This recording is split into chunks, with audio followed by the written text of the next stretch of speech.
से अपनी रसोई नहीं बनवाती है। हमारा दासियां बर्तन धोती हैं, कपड़े धोती हैं, झाड़ू पोछा करती हैं, गैया की सेवा करती हैं, लेकिन मैया रसोई स्वयं वह बनाती है। ये कथा हमको एक मार्ग दिखा रही है। घर में चाहे कितने ही नौकर रख लो महाराज, लेकिन घर की रसोई घर की मैया ने ही बनानी चाहिए। आजकल समय बड़ा एडवांस हो गया महाराज। घर की माताएं कुछ नहीं करती हैं, रसोई बनाने के लिए भी घर में नौकर रखे हो गए हैं। अरे और काम करा लो प्यारे, लेकिन घर का भोजन घर की गृहिणी ने ही बनाना चाहिए। भोजन हरेक के हाथ का नहीं करना चाहिए महाराज। जिसे तुम पहचानते नहीं हो, जिसे तुम जानते नहीं हो, उसके हाथ का कभी भोजन नहीं करना चाहिए। न जाने उसके कैसे भाव हो महाराज। भोजन बनाने वाले का भाव अगर अच्छा होता है तो भोजन मधुर बन जाता है। भोजन बनाने वाले का भाव अगर उल्टा होता है महाराज तो वो भोजन मधुर नहीं बनता। कभी कभी वही मसाला डालते हैं, वही नमक डालते हैं तो भोजन बड़ा मधुर हो जाता है। और किसी दिन बेमन से अगर भोजन बनाया महाराज, वही मसाला भी पड़ा, वही नमक भी पड़ा, लेकिन भोजन में स्वाद नहीं आता है। भोजन में स्वाद मसाले से नहीं आता प्यारे। भोजन में स्वाद तो भोजन बनाने वाले के भाव से आता है। इसलिए जब भोजन बनाओ तो भाव से बनाओ, भाव से बनाओ महाराज।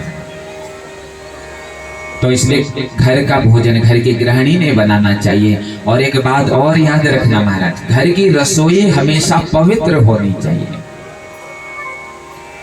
दो चीजें हमेशा पवित्र रखो, प्रथम घर की रसोई और दूसरा घर का मंदिर।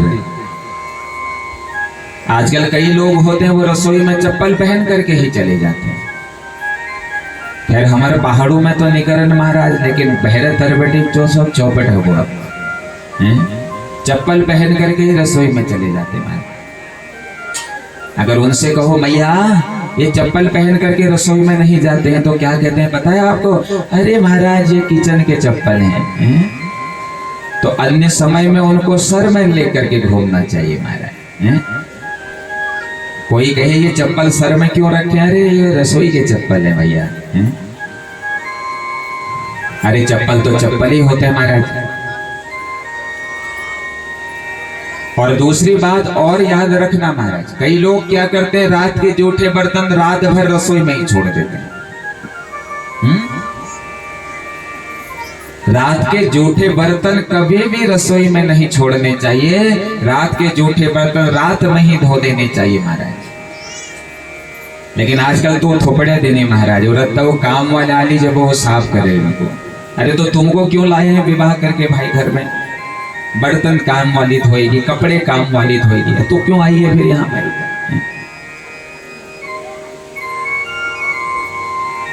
तो जूठे बर्तन कभी भी रसोई में नहीं छोड़ना चाहिए। रात में उन जूठे बर्तनों को धो करके रसोई साफ कर देनी चाहिए, क्योंकि तुम्हारी रसोई में 3 देवताओं का वास है महाराज। ध्यान पूर्वक सुनिएगा सब लोग। प्रथम तुम्हारी रसोई में माता अन्नपूर्णा निवास करती है। दूसरा तुम्हारी रसोई में भगवान वरुण निवास करते हैं। और तीसरा तुम्हारी रसोई में भगवान अग्नि निवास करते हैं।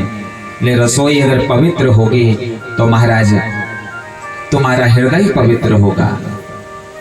और दूसरा मंदिर पवित्र रखो महाराज। मंदिर को साफ सुथरा रखना चाहिए। हमारी घर की माताएं कहती है हमारे पास से टेमे ने महाराज भजन करो, कशी करो भजन बताओ। ये दो काम छो हमारे पास कि एक समय हम भजन नहीं कर पान भले के। तो हमारे माता ने लीजिए ने बहुत बढ़िया भजन करना के एक उपाय छो महाराज, बताओ तुम लोगों को कर लाभ होगा इसके। तो के करण छो बतिशो, जब रत्ते उठसा जब ने स्नान करवे रसोई में प्रवेश करण छे ना। स्नान नहीं करना, जब कम से कम हाथ मुंह धोवे रसोई में जाने चाहिए महाराज। कोई लोग बिना मुंह धोइए रसोई में न जाने उसके। पुनी महाराज जब तक हम गर्म पानी नहीं पीला जब तब तक हमारे पूरे दिन आरंभ नहीं होने। अरे यस जीवन जीवेर के फेद महाराज जब तुम पराधीन रहोगे तो के कारण सुबह तो ना तुमको माता हो जब रक्त बिस्तर बची उठसा जब स्नान आदि करवे रसोई में प्रवेश करो महाराज और बड़ भावल जो सुने फिर वो रसोई में चूल जलाओ। आजकल तो सुंदर गैस की व्यवस्था है, गैस जलाओ चूल जलाओ है। तो मन में विचार बनाओ कि मैंने भगवान के नाम का दिया जला दिया। उसके बाद क्या करना है, हमने कढ़ाई रखनी है और कढ़ाई में तेल डालना है माताओं, और तेल डाल करके जैसे ही मसाला डालो तो छां की आवाज आती है। सोचो कि भगवान के नाम का शंख बज गया। और फिर भाव से करचा घुमाते हुए कहना है श्री राम जय जय राम, श्री राम जय राम, गाइए श्री राम जय जय राम। कढ़ाई घुमाते हुए जय राम जय राम, श्री राम जय जय राम, श्री राम जय राम। तो भाव से करचा घुमाते हुए श्री राम जय जय राम, श्री राम जय राम करते हुए भोजन बनाओ। निश्चित है सज्जनों, उस भोजन को जो ग्रहण करेगा उसके हृदय में मेरे सीताराम प्रवेश हो जाएंगे।